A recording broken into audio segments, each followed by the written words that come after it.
Cintia, vos decías que se puede comparar con ciudades-estado, ¿no? De la actualidad, como sería el caso de Campana, Zárate, Escobar, para traerlo al plano de la actualidad.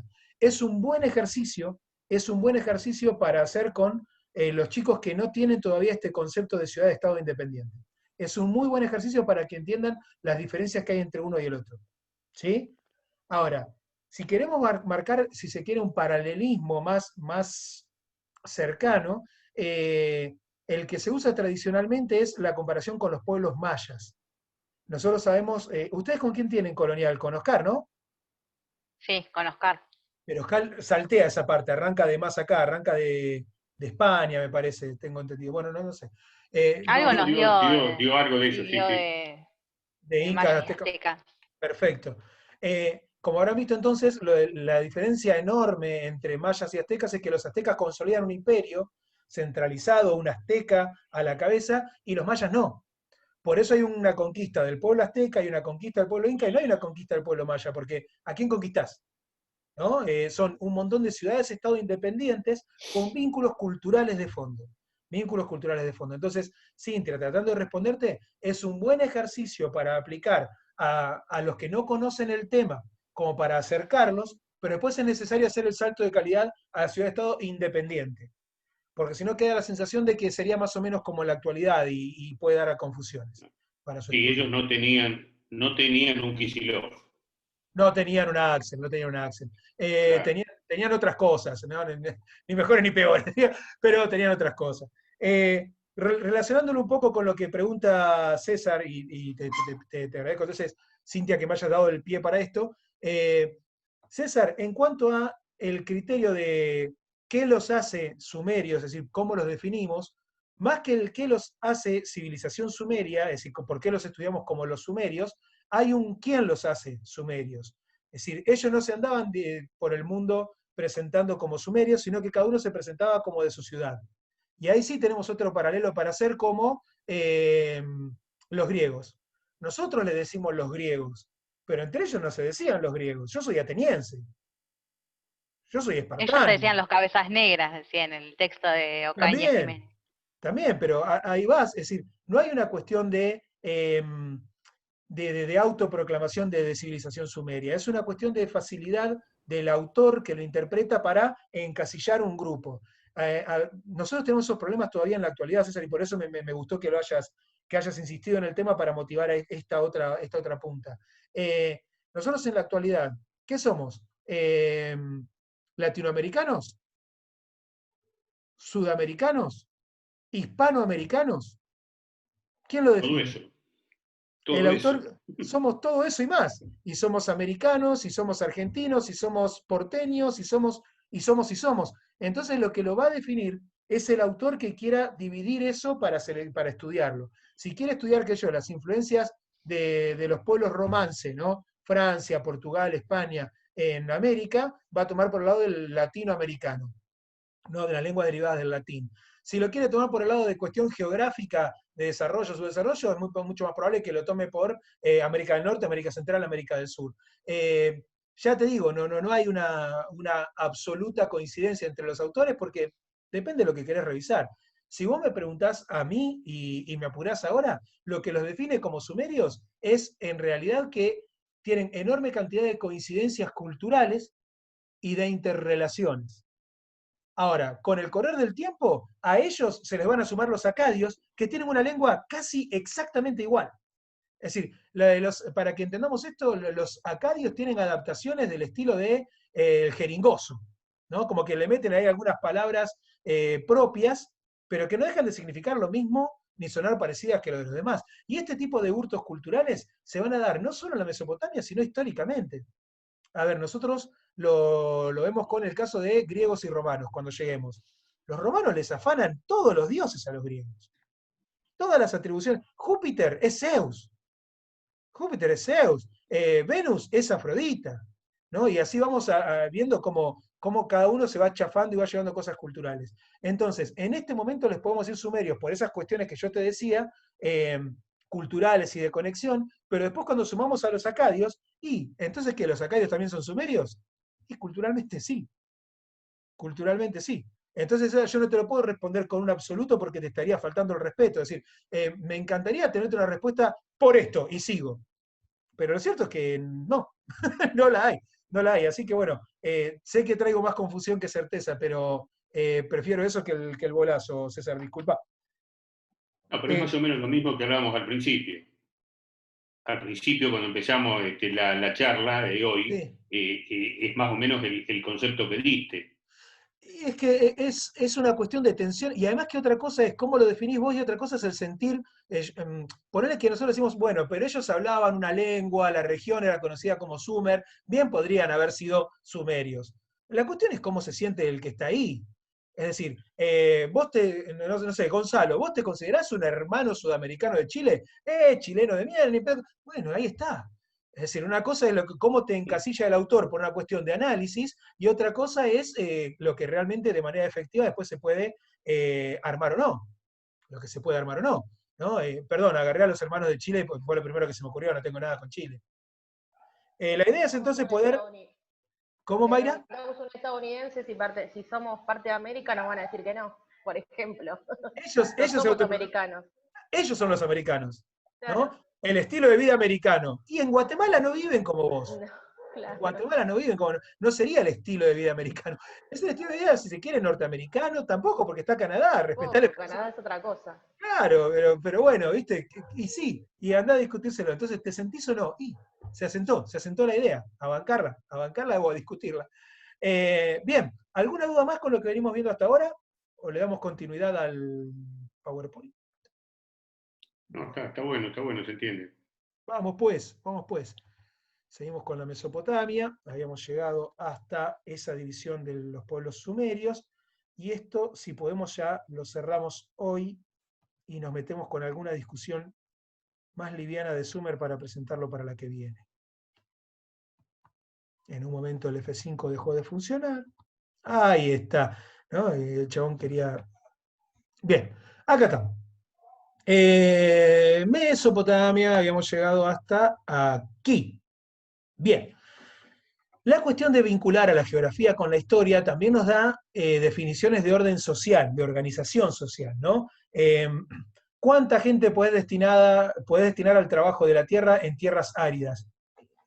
Es una discusión a tener. ¿Cuánta gente puede tener destinada a la construcción de canales, ¿no? de irrigación, acá comparado con lo que sería en, no sé, América Latina, en Buenos Aires? Entonces hay que distribuir las distintas tareas o las distintas prioridades de tareas en base a las realidades territoriales que se nos presentan. Esto también va a definir cómo se organiza la sociedad. Y obviamente también organiza un marco legal. ¿Quién puede hacer tal cosa? ¿Quién puede hacer tal otra? ¿Quién es visto de manera más jerárquica? ¿Quién no? Y eso nos va a dar esta segunda pata. Zona altamente vulnerable. Hoy decíamos que tenemos una pseudo protección por estar rodeados de una zona árida al este, zona árida al oeste, mar al sur, ¿no? Golfo Pérsico, y una zona de montañas al norte y una parte también al este. Ahora, que nosotros estemos relativamente aislados, también se hace tentador para aquellas civilizaciones que necesitan estar relativamente aisladas. ¿No? Es decir, che, qué bueno, mirá lo que tienen aquellos. Es re difícil conquistarlos, pero si los llegamos a conquistar, después va a ser difícil conquistarnos a nosotros. ¿Sí? En un momento es una muralla, pero en otro momento es una tentación. Entonces, esto va a permitir un juego de filtraciones que mucho más seguido de lo que uno se imaginaría al empezar a trabajar la época, se daban muy frecuentemente, y por eso el Sigurat va a jugar un rol fundamental, y ahora lo vamos a ver un poco más cuando lleguemos ahí. Y acá tenemos, a diferencia de Egipto, que contó con seguridad por el aislamiento durante muchos años, la Mesopotamia poseía mejores condiciones naturales para su poblamiento y la dominación de su pueblo sobre el otro. La mayoría de los pueblos que invaden la región de Mesopotamia fueron de origen semitas. Ojo con esta definición. La definición de pueblo semita habla de una zona de origen cultural. Estos pueblos nómades o seminómades que se van a ir consolidando en pueblos sedentarios a orillas de los ríos Tigris y Éufrates, anteriormente también se cruzaban. No es que los nómades tenían zonas autónomas de circulación, y en este cruce también comerciaban. Che, ustedes que se mueven por aquella zona, a nosotros nos está faltando tal cosa. Ah, bueno, entonces cuando nos crucemos, no, vos que se mueven por allá, tráiganme tal cosa. Bueno, nos encontramos en el próximo otoño, más o menos por esta zona. Este comercio se tiene que ver también con cuestiones lingüísticas.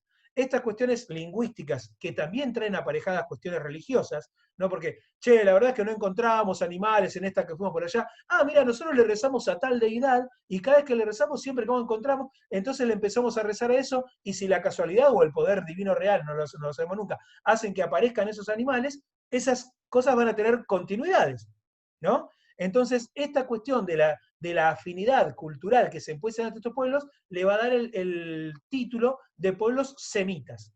Es el origen de estos pueblos, ¿no? Ahora, estos pueblos semitas no son solamente los hebreos como tenemos acá y la idea que nos ha dejado el siglo XX en base a lo que fue el nazismo, ¿no?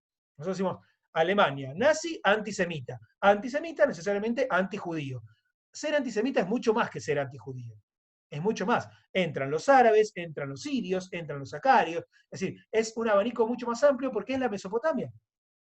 Es la Mesopotamia, salvo el pueblo asirio. Salvo el pueblo asirio. Y en esto estoy tirando un guiño, aunque ustedes no lo ven, porque no tengo hidratación ya a esta hora del día en el ojo. No. Fíjense para el final que el pueblo asirio va a tener una dominación, ya lo vamos a profundizar igual, pero valga el spoiler, va a tener una dominación cuando tenga el control de gran parte de la Mesopotamia, que va a ser más por violencia que por consentimiento. Ahora, no es que se levantaban a la mañana desayunando truenos y tenían que salir a matar gente, sino que es una cuestión que se va a ir dando con el tiempo y es cultural en cuanto a matriz. Son los únicos que están en esta zona que no son de origen semita. Manejan otra lengua, otros dioses, otros hábitos y costumbres. Entonces son Eran indoeuropeos, ¿no? Eran indoeuropeos. Pasan la zona de los montes arábigos, ¿no? Entonces, al pasar ese monte de los montes de Armenia, van a encontrarse con una Mesopotamia que los repele todo el tiempo. Los trata de expulsar y los fajan reseguidos. Los fajan reseguidos. ¿Y qué es esto sino una negociación entre sordos?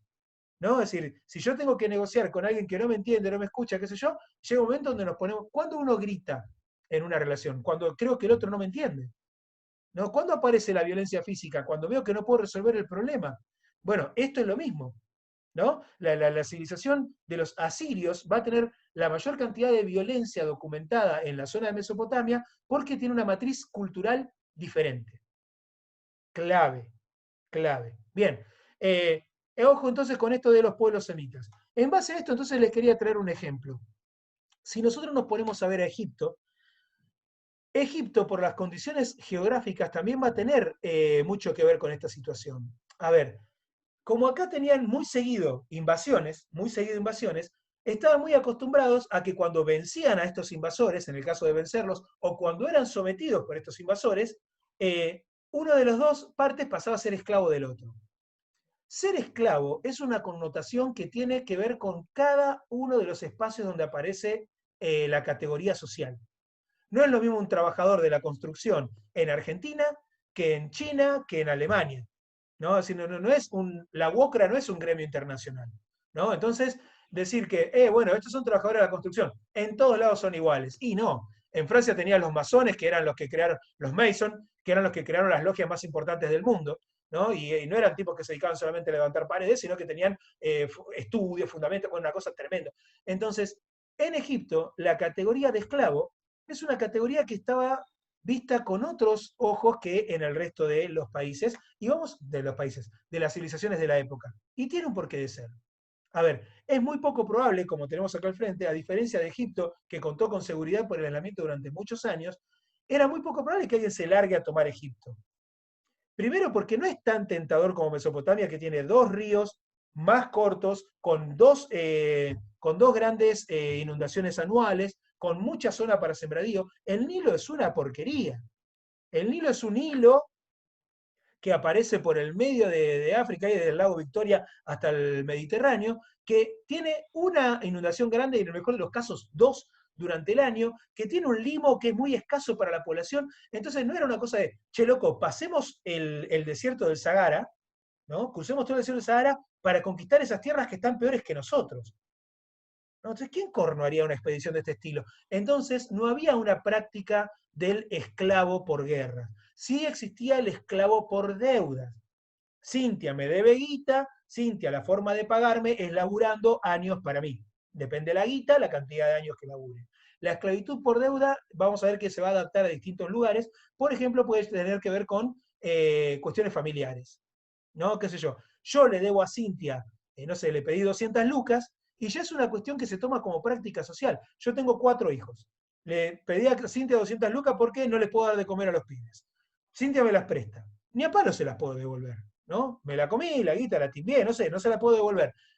Entonces Cintia me quiere cobrar esas 200 lucas. Bueno, yo te mando a mis 4 hijos durante 3 años, cada uno de ellos te devuelve 50.000, ¿no? Y trabajan durante 3 años para vos, y a vos te sirve porque tenés 4 empleados gratarola, y a mí me sirve porque me sacaste presión. Son 4 pibes menos que van a morfar en mi casa. Entonces, socialmente hasta no estaba mal vista esta cuestión de la esclavitud por deuda, estaba vista hasta como una colaboración laboral. Es medio extraño de entender en la actualidad, pero funcionaba. El esclavo por guerra es otra cosa, porque yo no sé hasta qué punto va a ser afín.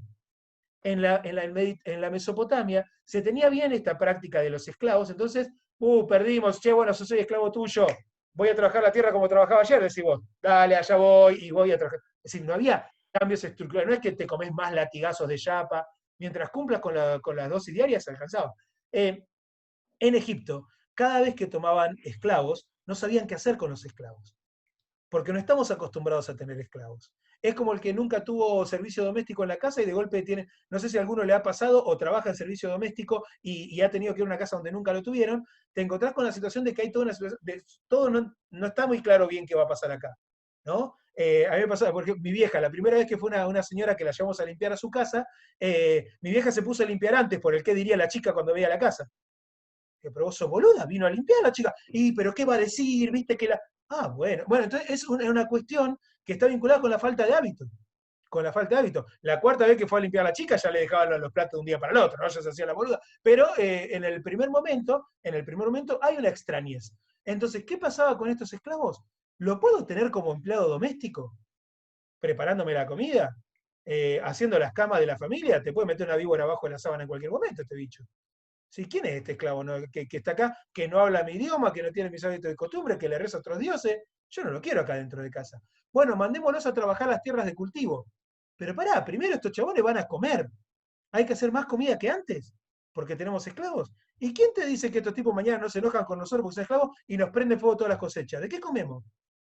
Si no estamos en la pampa húmeda que si prendieron fuego esto, hacemos de 2 cuadras y juntamos girasoles en otro lado. Es decir, si queman las cosechas, fuimos.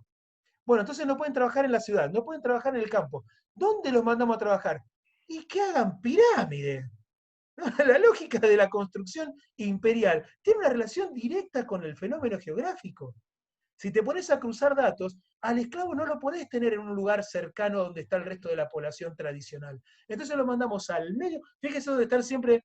A ver, si yo quiero hacer una pirámide, la hago a 2 cuadras de mi casa para salir y verla todos los días. No, la pirámide está allá, en el medio de la nada. La esfinge está allá, en el medio de los templos están allá. Es decir, están bien lejos para que tengan su circuito propio de vida cotidiana y cuando terminen esto, y tenemos opciones, o los matamos o los liberamos, y vamos viendo. A ver, esta cuestión bíblica, que seguramente muchos de ustedes no manejan, manga de herejes, esta cuestión bíblica de Ramsés II, liberando a los esclavos y después arrepintiéndose, ¿no? Los voy a buscar y se abre el Mar Rojo y todo este fenómeno, que dicho sea de paso, hubo documentos de apertura del Mar Rojo. Hay documentos del que el Mar Rojo, hay un fenómeno que hay una bajada del mar Mediterráneo hacia el Atlántico y una bajada del Mar Rojo hacia el Índico, que genera en el medio un pequeño estrecho, que tampoco es que podemos pasar caminando, ¿no? Pero sí se han documentado este tipo de franjas.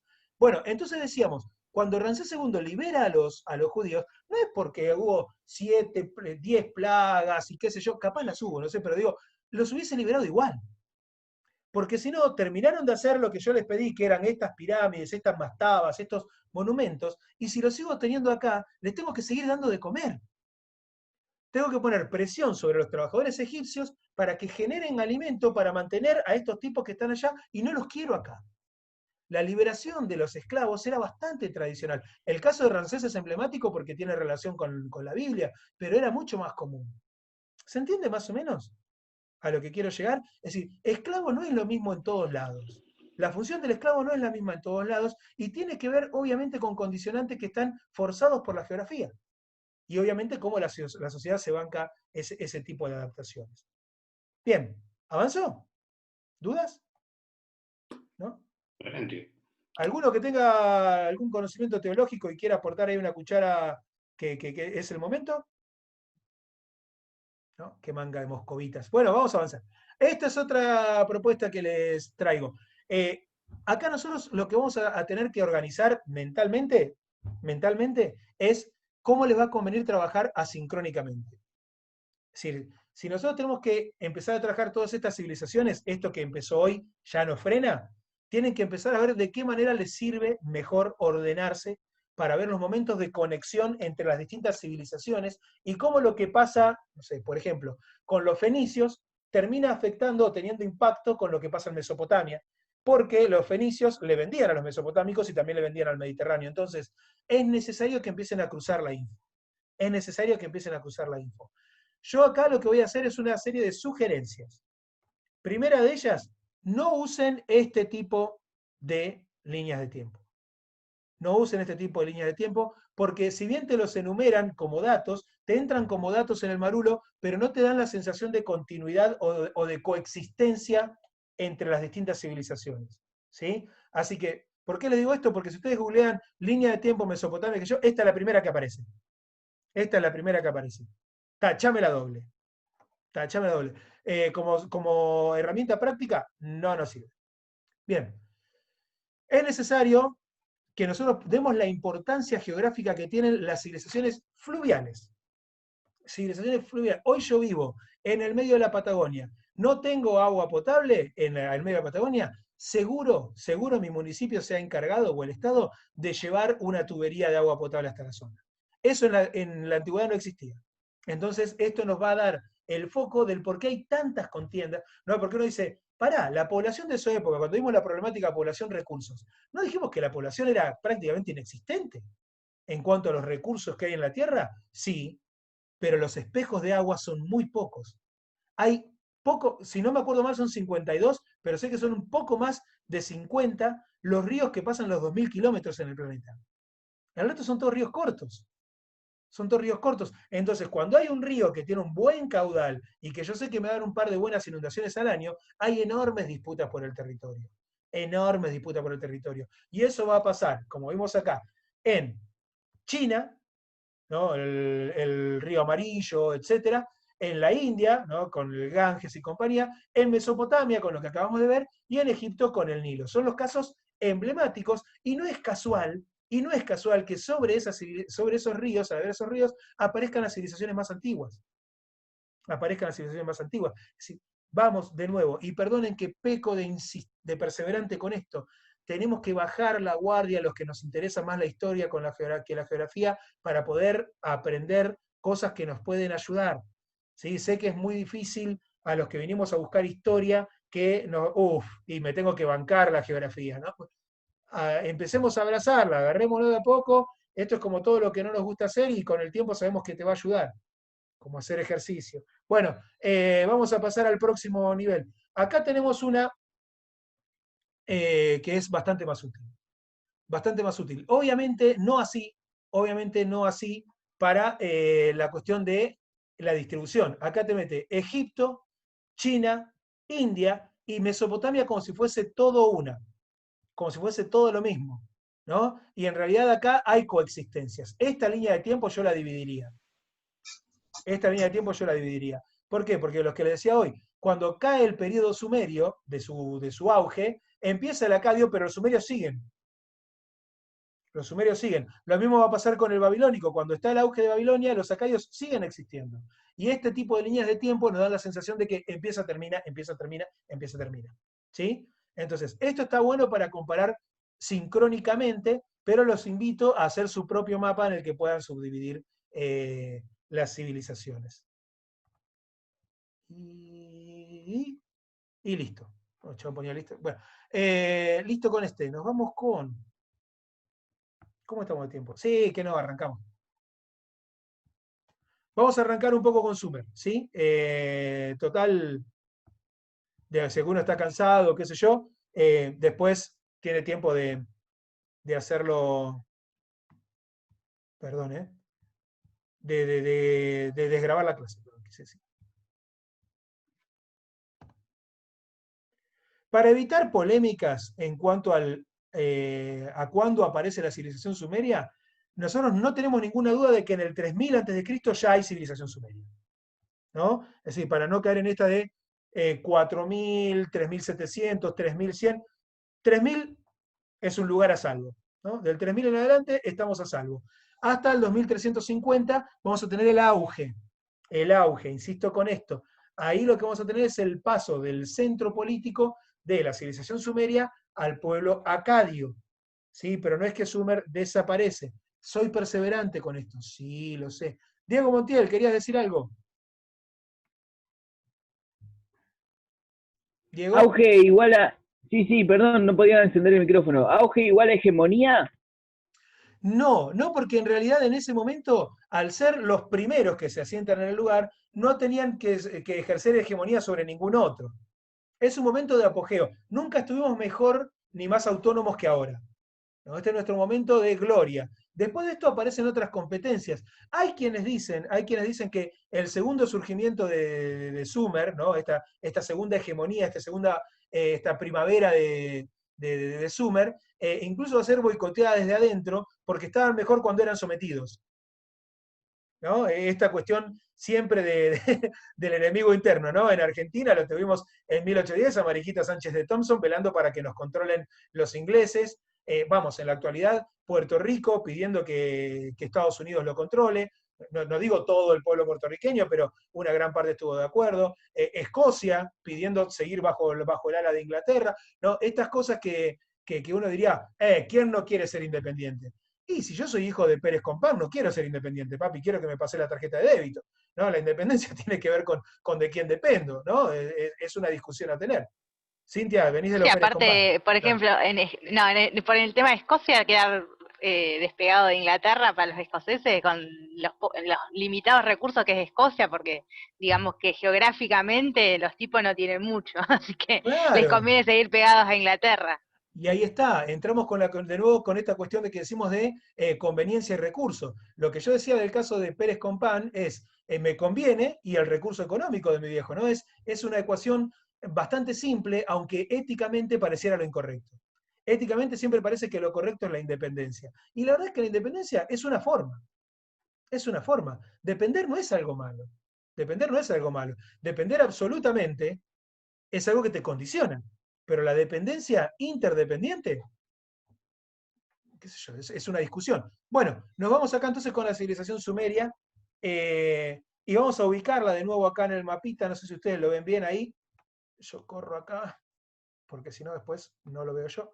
Bien, Golfo Pérsico, es el mismo mapa que teníamos antes, pero acá tenemos una especie de registro de humedad, ¿no? Para que podamos ver entonces cuáles eran las zonas que van a entrar en disputa después, ¿no? Esta zona que va a ser la húmeda, la zona cultivable, y en la medida que nos vamos acercando hacia los Montes Sagros, vamos viendo que cada vez va perdiendo mayor cantidad de humedad, y lo mismo cuando nos acercamos hacia la zona de Siria. ¿Eso es lo que le llaman la media luna fértil? La medialuna fértil, efectivamente. ¿En la Mesopotamia o medialuna fértil? Son sinónimos. Bien, acá tenemos una línea de tiempo liviana, pero para que podamos ver algunos acontecimientos importantes que van a ser claves desde el punto de vista de Redman para poder identificar que son una civilización, ¿no? Redman va a decir que hay condiciones, no sé si las recuerdan ahora, pero ya las tendrán que ir fijando, que tienen que ver con, por ejemplo, ¿verdad? Registros pictográficos, aparición de la escritura, ¿no? El registro pictográfico es el previo a la escritura cuneiforme fonética, y acá aparecemos con la epopeya de Gilgamesh. Bueno, esto es lo que discutimos hoy. Hacia el 4000 o 3900 a.C. ya se han instalado en la zona de desembocadura de los ríos. Ahora, ¿se han instalado ya como civilización? Discusión. Rueda de alfarero. Esto que parece una huevada es clave en Sumer porque es clave para la historia, ¿no? Como que están los que dicen, la revolución del fuego, ¿no? Del control del fuego. Bueno, la rueda, la invención y control de la rueda facilitó enormemente los trabajos, no solamente para lo que nosotros vamos directamente, que nosotros vemos rueda a medio de transporte, sino como vemos acá, rueda de alfarero. es para moler los granos y sacar harina y poder brindar una mayor cantidad de toneladas de alimento para repartir entre la población. No es lo mismo que te den 10 kilos de semilla que 10 kilos de harina, ¿no? Entonces la rueda del alfarero cambió absolutamente también la dieta. Cambió la dieta, porque... Da, Sí, diga Dios.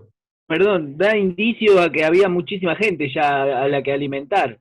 Excelente, excelente, gracias. Porque antes, ¿qué era lo que se utilizaba anteriormente a la rueda del alfarero? Y el mortero. Claro, el mortero que nosotros lo vamos a ver como hoy, no, qué sé yo, cada uno hace lo que quiere con su vida y su tiempo, pero, no, qué lindo comprar un morterito para moler las cosas. Al lado está el paquete ya molido.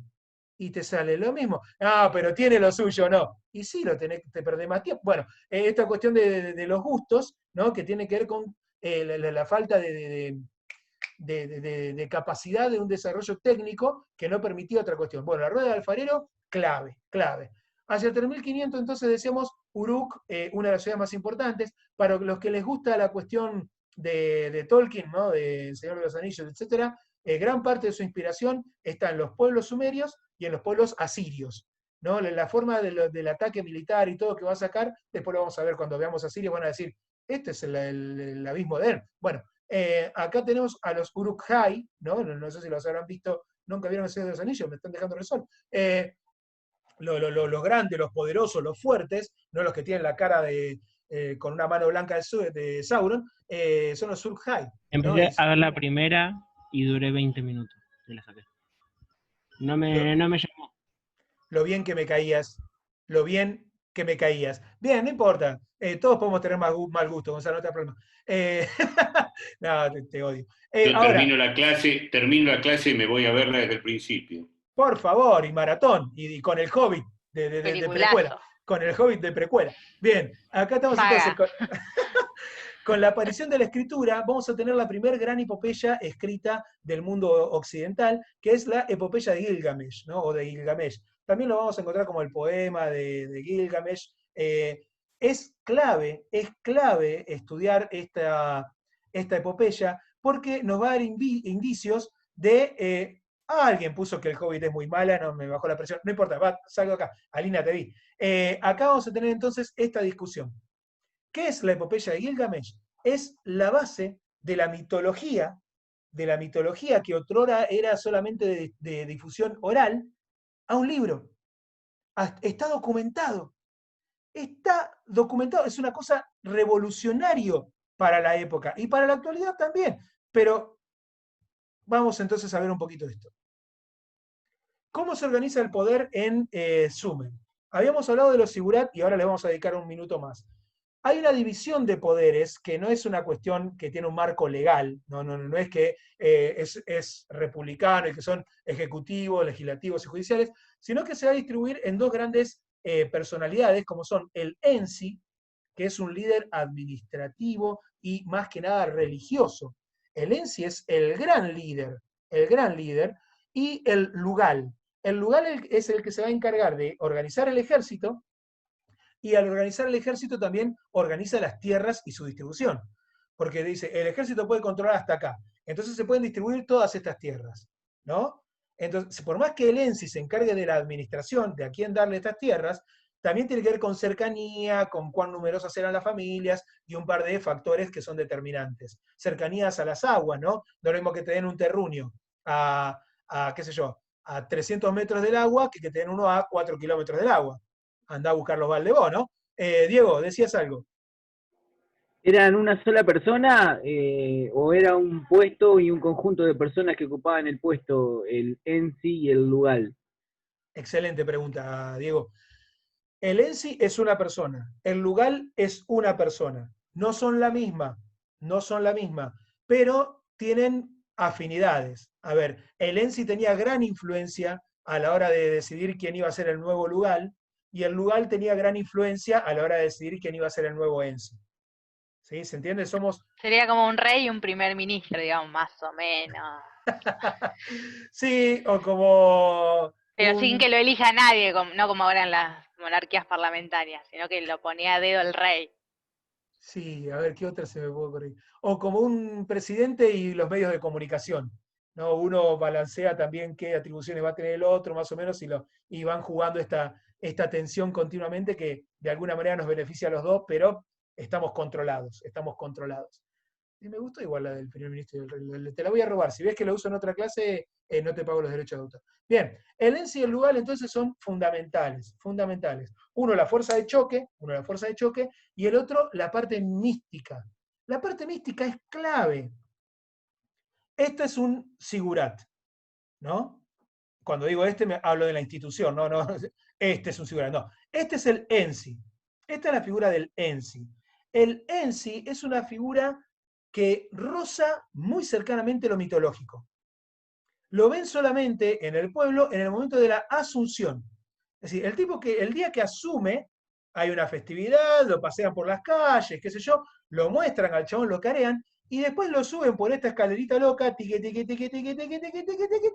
hasta que llega a su oficina, que está en la zona más alta de todo el terruño, porque tiene que hablar con los dioses están allá, ¿no? Entonces necesita que, no le llega el coaxil hasta abajo, le tiene que ir la parte más alta posible, y esa zona es una zona ferozmente protegida.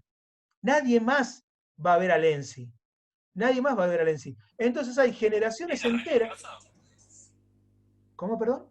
¿Un líder religioso sería? Claro, cumple las funciones religiosas, pero esa función de líder religioso obviamente tiene connotaciones que están vinculadas con el conocimiento astronómico.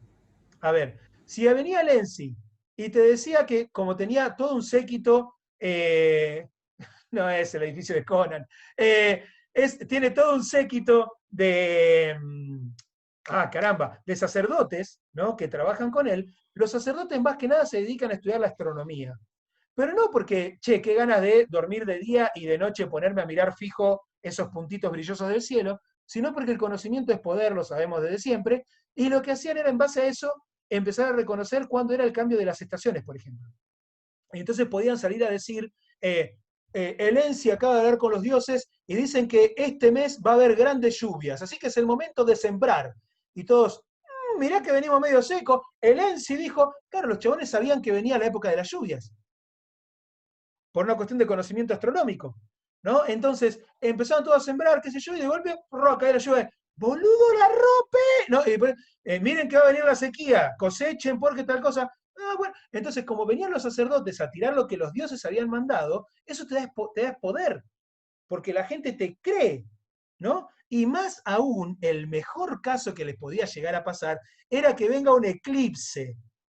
Imaginémonos a todos nosotros, ciudadanos de a pie, y los sacerdotes sabían que venía un eclipse, y bajan, ¿no? Los dioses están enojados porque ustedes están trabajando poco, entonces las reservas son escasas, parece que el sol se va a apagar para siempre, arrepiéntanse, trabajen más fuerte que yo, y todos, más o menos, no sé si creerte, los dioses están enojados, y de golpe se empieza a apagar el sol. El cagazo que te pegás, y todos, no, pánico, que yo. Entonces es decir, si ustedes se arrepienten sinceramente, podemos negociar con los dioses que retornen. Y tú, sí, me arrepiento. Y aparecía el sol. ¡Boludo! Ganaste el partido para toda la eternidad, ¿no? Ya está, quedaste en la mente de la gente. Esta cuestión del manejo de la información astronómica daba un poder extraordinario sobre el control social maravilloso. El ENSI, incluso, no se sabía cuándo moría. Porque una vez que moría lo bajaban en un ataúd espectacular, maravilloso, y podía estar muerto hace 6 años. Mientras discutían internamente entre los sacerdotes quién lo sucede, el lugar no le cabía a ninguno, tampoco, y bueno,